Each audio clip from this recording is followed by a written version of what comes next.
2.3 kilo premium pizza mozzarella. This cheese is insanely melty. Like, it's like extra melty.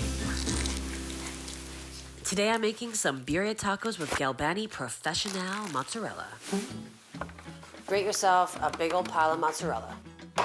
Grab some beef short ribs, season them up with a little salt, and I'm using fennel pepper. Throw them in a preheated oven for about 8 or 10 hours. Once the beef is nice and tender, we're gonna shred it up, add a little bit of broth to it, make it nice and juicy. Chop up some onion, red, white, whatever you got. Chop up a bunch of fresh cilantro, a little bit of fresh lime and salt. Set that aside. That's pretty good. Now we're making tacos. Get your pan nice and hot, throw a little mozzarella in there, put your taco shell, load it up with more mozzarella, because why not? A little bit of braised beef. This cheese is insanely melty. Fold it over, get it nice and crispy, and check out this ooey gooey cheesy dream.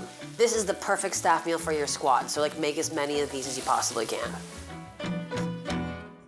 Check out this pull. Oh! I want to eat this. You want that juice for dipping, so put it in a little bowl so you can dip, dip, repeat.